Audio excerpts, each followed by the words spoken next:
اب بات کرنے جا رہی ہوں کراچی کے شارع فیصل پر واقع اس متنازع عمارت کی جس کو گرانے کا حکم سپریم کورٹ دے چکی ہے. عدالت عظمیٰ نے نسلہ ٹاور کے بلڈر کو یہ حکم بھی دیا تھا کہ اگر وہ الاٹیز کو 3 ماہ میں رقم واپس کریں، لیکن بلڈر نظر ثانی اپیل کا جھانسا دے کر ٹال مٹول سے کام لے رہے ہیں. ریحان احمد نے 7 سے 8 کے لیے خصوصی رپورٹ تیار کیا. رپورٹ دیکھیے.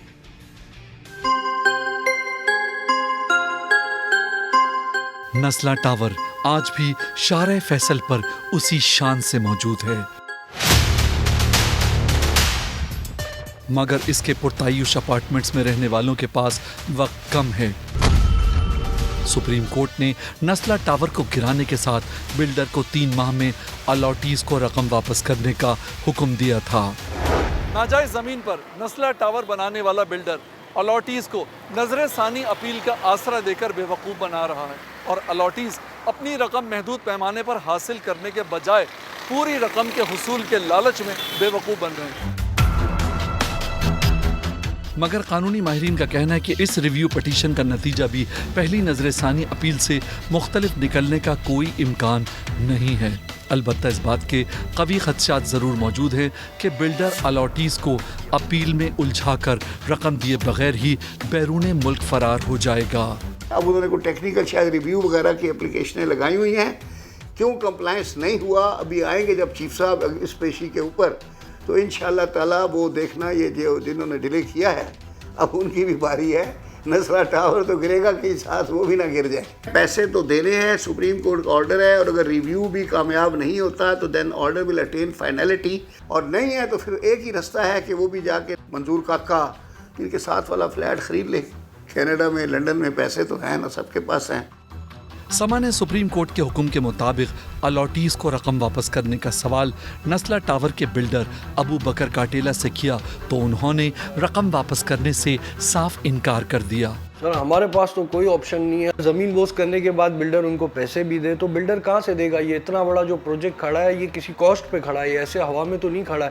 ہم کہاں سے پیسے دے پائیں گے؟ الاٹیز کو رقم واپس کرنے سے انکاری بلڈر سے جب بیرون ملک جانے کا سوال کیا گیا تو اس نے تسلیم کیا کہ اس وقت ملک میں صورتحال اس کے لیے آسان نہیں. آپ پاکستان چھوڑ کے جانے کا ارادہ تو نہیں رکھتے؟ کچھ میڈیا پہ ایسی بھی باتیں ہو رہی ہیں کہ پاکستان چھوڑ کے، میرے والد اس وقت بیمار ہیں، میں ان کی چیزوں کو سب اون کرنے کے لیے یہاں پہ الاٹیز کے ساتھ میڈیا کے سامنے ہر جگہ میں فیس کر رہا ہوں. اس کا مطلب سچویشن جو ہے وہ مشکل ہے. سچویشن بہت مشکل ہے. خواجہ نوید ایڈوکیٹ سمجھتے ہیں کہ بلڈر نے سرکاری زمین پر نسلہ ٹاور بنا کر خریداروں کو دھوکہ دیا ہے. بلڈر جن لیزوں کا حوالہ دے رہا ہے وہ لیزیں ہر چائنا کٹنگ پروجیکٹ کے بلڈر کے پاس موجود ہیں.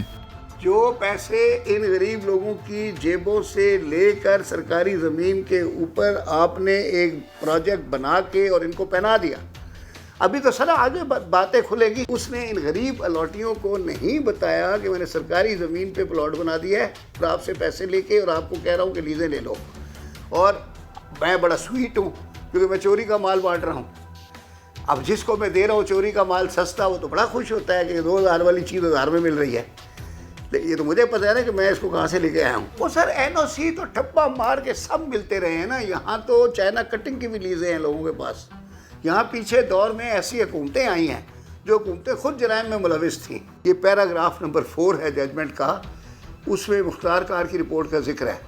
اس نے بتایا کہ اس میں سروس لین جو تھی نا وہ بھی اس پروجیکٹ میں انکلوڈ کر کے وہ پبلک کی جو سڑک تھی سرکاری زمین وہ سارا مرج ورج کر دی.